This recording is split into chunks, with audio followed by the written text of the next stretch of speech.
அனைவருக்கும் அன்பான வணக்கம். நீங்கள் கேட்டுக்கொண்டிருப்பது கதையலை. வாசிப்பவர் ஹேமலதா ஜெகநாத். அமரர் கல்கி எழுதிய சிவகாமியின் சபதம் பாகம் 2, அத்தியாயம் 53. பாரவி இட்ட தீ. மகேந்திர சக்கரவர்த்தி சபா மண்டபத்துக்குள்ளே பிரவேசித்த போது அவ்விடத்தில் ஏற்பட்ட ஆரவாரத்தையும் கோலாகலத்தையும் சொல்லி முடியாது. சற்று நேரம் வரையில் ஒரே ஜெயகோஷமும் எதிரொலியுமாய் இருந்தது. மாமல்லர் பாய்ந்து சென்று மகேந்திர பல்லவரை தழுவிக்கொண்டார். மந்திரிகளும் அமைச்சர்களும் கோட்டத் தலைவர்களும் சம்பிரதாய மரியாதைகளை மறந்தவர்களாய் சக்கரவர்த்தியை சூழ்ந்து கொண்டார்கள். ஏக காலத்தில் பலர் பேச முயன்றார்கள். தளபதி பரஞ்சோதி மட்டும் சற்று தூரத்தில் ஒதுக்குப்புறமாக நின்றார். அவருடைய கண்களிலே வெட்கத்தின் அறிகுறி காணப்பட்டது. நான் கூட ஏமாந்து போனேன் அல்லவா? சக்கரவர்த்தியை பற்றி இவ்வளவு தெரிந்திருந்தும் இவர் பகைவர்களால் சிறைப்பட்டிருக்கக்கூடும் என்று நம்பிவிட்டேன் அல்லவா என்ற எண்ணத்தினால் அவ்வீர வாலிபர் வெட்கமடைந்தார் போலும்.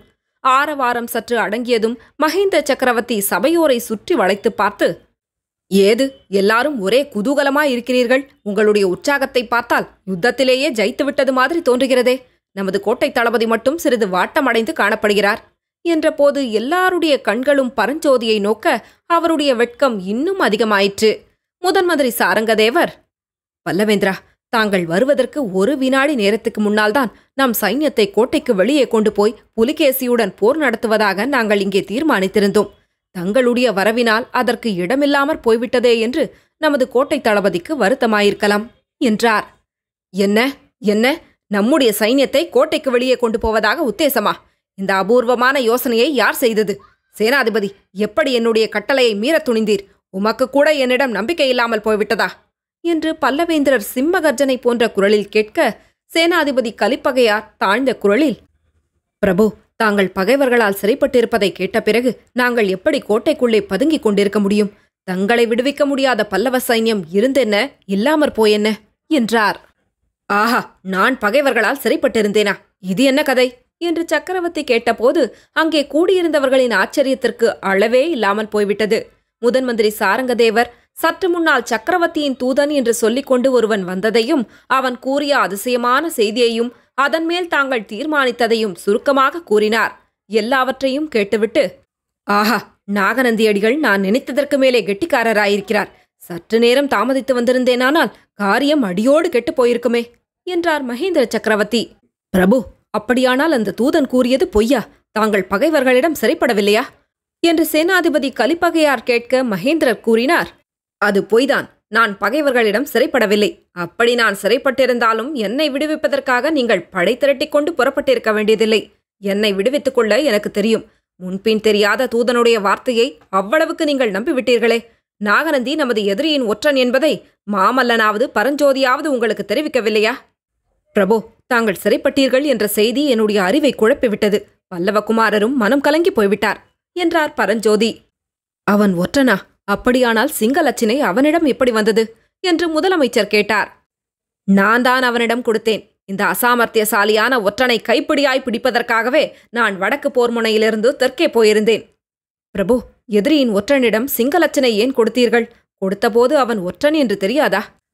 9 மாதத்துக்கு முன்னாலேயே தெரியும். நமது கோட்டை தளபதி காஞ்சிக்கு வந்த அன்றே அந்த சந்தேகம் என் மனத்தில் உதித்தது. வாதாபி ஒற்றர்கள் பல்லவ ராஜ்யமெங்கும் பௌத்த சங்கங்களின் மூலமாக வேலை செய்து வருவதை அறிந்தேன். அவர்களையெல்லாம் பிடிப்பதற்காக இத்தனை நாளும் நாகநந்தியை வெளியில் விட்டிருந்தேன். கோட்டை முற்றுகை தொடங்குவதற்குள் நாகநந்தியை எப்படியாவது பிடித்துவிட வேண்டும் என்று தீர்மானித்துக் கொண்டு தெற்கே போனேன். கடைசியாக மண்டபப்பட்டு கிராமத்தில் கண்டுபிடித்தேன். என்ன, மண்டபப்பட்டிலா என்று மாமல்லர் தூக்கி வாரி போட்டவராக கேட்டார். ஆமாம் மாமல்லா, மண்டபப்பட்டிலேதான். அங்கே நமது ஆயனரையும் சிவகாமியையும் கூட பார்த்தேன். அவர்களை பெரும் வெள்ளத்திலிருந்து நீ காப்பாற்றியது பற்றி சொன்னார்கள். இருவரும் சந்தோஷமாயிருக்கிறார்கள். ஆயனர் அங்கே மலைக்கோவில் அமைக்கும் பணியில் ஈடுபடுவதற்கு தக்க ஏற்பாடு செய்துவிட்டு வந்திருக்கிறேன். நாகநந்தியை தேடிக்கொண்டு மண்டபப்பட்டுக்கு போனதில் இந்த ஒரு நன்மையும் ஏற்பட்டது. ஆயனரும் சிவகாமியும் எதிரிகளின் ஒற்றர்கள் என்று நாகநந்தி கூறிய விஷம் கலந்த வார்த்தைகளினால் புண்பட்டிருந்த மாமல்லரின் உள்ளம் இதை கேட்டு குதூகலித்தது. அவருடைய மனத்தில் பொங்கிய உற்சாகம் முகமலர்ச்சியாக பரிணமித்தது. பிரபு, ஒற்றனை சிறைப்படுத்தியாகிவிட்டதா என்று சேனாதிபதி கலிப்பகை கவலை தோய்ந்த குரலில் கேட்டார். அவருக்கு போர்க்களத்தில் யுத்தம் செய்யும் முறைதான் தெரியுமே தவிர இந்த மாதிரி ஒற்றர் தந்திரங்களெல்லாம் தலைவேதனை அளித்தன. ஆம் சேனாதிபதி, வாதாபியின் மிகவும் கெட்டிக்காரனான ஒற்றனை சிறைப்படுத்தியாகிவிட்டது. பாதி யுத்தத்தை நாம் ஜெயித்துவிட்டது போலத்தான் என்றார் சக்கரவர்த்தி. உடனே மாமல்லர் தந்தையிடம் துள்ளி வந்து வணக்கத்துடன் கைகூப்பி நின்று, பல்லவேந்திரா, பாதி யுத்தத்தை தாங்கள் ஜெயித்தாகிவிட்டது. மற்ற பாதி யுத்தத்தை ஜெயிக்க எனக்கு அனுமதி கொடுங்கள். நமது வீர பல்லவ சைன்யத்தை நடத்தி கொண்டு போய் வாதாபி அரக்கர் சைன்யத்தை அடியோடு அழித்து நிர்மூலம் செய்ய அனுமதி கொடுங்கள். என் அருமைத் தோழர் பரஞ்சோதியையும் என்னுடன் அனுப்பி வையுங்கள் என்றார். அப்போது மகேந்திர பல்லவர் மாமல்லரை தழுவிக்கொண்டு, குழந்தாய், உன்னுடைய வீரத்தை மெச்சுகிறேன். ஆனால் கொஞ்சம் நான் சொல்லுவதை கேள் என்று கூறிவிட்டு சபையோர்களை பார்த்து, மந்திரிகளே, அமைச்சர்களே, கோட்டத் தலைவர்களே, எல்லாரும் சற்று செவி கொடுத்து கேளுங்கள். இந்த யுத்தத்திற்கு ஆதி மூலமான காரணத்தை உங்களுக்கு சொல்கிறேன். பிறகு உங்களுடைய விருப்பம் என்ன என்பதை எனக்கு தெரிவியுங்கள் என்றார். நிசப்தம் நிலவிய மந்திராலோசனை சபையை பார்த்து மகேந்திர பல்லவர் மேலும் கூறியதாவது: நான் இளம் பிள்ளையாயிருந்தபோது யுத்தம் என்னும் எண்ணமே இல்லாதவனாயிருந்தேன். என் தந்தை சிம்மவிஷ்ணுவின் வீரப்புகழ் தென்னாடெங்கும் பரவியிருந்தது. நான் பிறப்பதற்கு முன்னாலேயே என் தந்தை கீழை சோழ நாட்டை பல்லவராஜ்யத்துடன் சேர்த்து கொண்டார். உறையூர் சோழர்களை அடக்கி கப்பம் கட்டச் செய்தார். பாண்டியர்களையும் கர்வபங்கம் செய்தார். மேற்கே கங்கரும் வடமேற்கே கதம்பரும் சிம்மவிஷ்ணு மகாராஜாவிடம் பயபக்தி கொண்ட நண்பர்களாயிருந்தார்கள். வடக்கே வேங்கி நாட்டு அரசனோ எனக்கு தாய்மாமன். ஆகவே யுத்தம் என்ற நினைவே இல்லாமல் நான் வளர்ந்து வந்தேன்.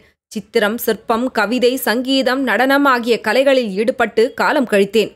எந்தெந்த தேசத்தில் என்னென்ன கலை சிறந்து விளங்கியது என்று அறிந்து அந்த கலையில் வல்லாரை தருவித்து இந்த பல்லவ நாட்டிலும் அக்கலையை வளர்க்க முயன்றேன்.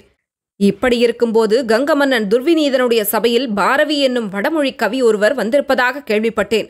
அவர் வடக்கே அசலபுரத்தில் இருந்தவர். வாதாபி ராஜகுமாரர்களின் சிநேகிதர். புலிகேசியும் அவனுடைய சகோதரர்களும் சிற்றப்படுக்கு பயந்து காட்டிலே ஒளிந்திருந்த போது பாரவியும் அவர்களோடு கொஞ்ச காலம் அலைந்து திரிந்தார். பிறகு அவர் கங்க நாட்டு மன்னனுடைய சபையை தேடி வந்தார். துர்விநீதனுடைய மகளை புலிகேசியின் தம்பி விஷ்ணுவர்தனனுக்கு மனம் பேசி முடித்து அதன் மூலம் புலிகேசிக்கு பலம் தேடி கொடுப்பதற்காக அவர் வந்தார். துர்விநீதன் என்னுடைய தந்தைக்கு பெரிதும் கடமைப்பட்டவன் என்பதை நீங்கள் அறிவீர்கள். ஆகையால் கங்கபாடியில் நடக்கும் காரியங்கள் எல்லாம் அவ்வப்போது காஞ்சிக்கு தெரிந்து கொண்டிருந்தன. பாரவி அங்கு வந்திருக்கிறார் என்று கேள்விப்பட்டதும் அவரை காஞ்சிக்கு வரவழைக்க வேண்டுமென்று நான் ஆசைப்பட்டேன்.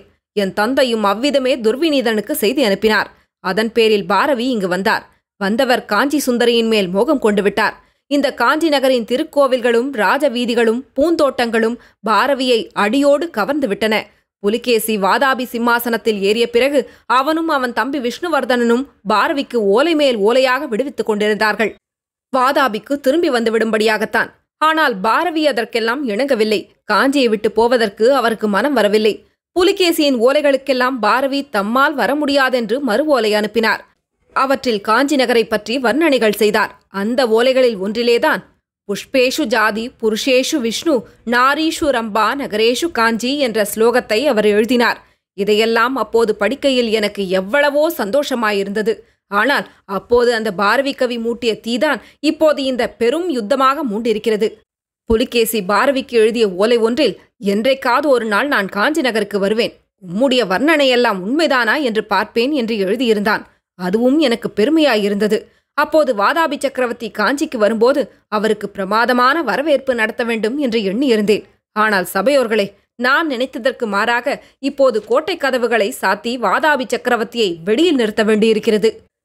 இத்தனை நேரமும் சபையோர் அனைவரையும் போல ஆவலுடன் மகேந்திரர் கூறிய வரலாற்றை கேட்டுக்கொண்டிருந்த மாமல்லர் குறுக்கிட்டு, பல்லவேந்திரா, எதற்காக நம் கோட்டை கதவுகளை சாத்தி தாளிட வேண்டும்? வேல்களையும் வாள்களையும் கொண்டு புலிகேசியை ஏன் வரவேற்கக்கூடாது என்றார். ஆம், வரவேற்கத்தான் போகிறோம். நமது கோட்டைச் சுவர்களின் மீது பல்லவ வீரர்கள் நின்று வாள்களாலும் வேல்களாலும் சளுக்கர்களை வரவேற்பார்கள். வரவேற்று நமது அகழிகளில் உள்ள முதலைகளுக்கு விருந்தளிப்பார்கள். நான் சொல்ல ஆரம்பித்ததை முழுதும் சொல்லிவிடுகிறேன். அந்த அரக்கன் புலிகேசி நமது காஞ்சி சுந்தரியின் மேல் எத்தகைய மோகம் கொண்டிருக்கிறான் என்பதை நேரில் நானே பார்த்தேன். ஆஹா, காஞ்சியின் சௌந்தரியத்தை நான் வர்ணிக்க ஆரம்பித்ததும் அவனுடைய கண்கள் எப்படி ஜொலித்தன தெரியுமா? இதென்ன, புலிகேசியை தாங்கள் நேரில் பார்த்தீர்களா? எங்கே, எப்போது என்று சாரங்கதேவர் கேட்டார். வடபெண்ணை நதிக்கரையில் சளுக்கர் படைக்கு நடுவில் அவனை நான் பார்த்தேன் என்று மகேந்திரர் கூறியதும் சபையில் பெரும் வியப்புக்கு அறிகுறியான ஹாஹாக்காரம் எழுந்தது. பிரபோ, இப்படியெல்லாம் தங்களை அபாயத்துக்கு உட்படுத்திக் கொள்ளலாமா?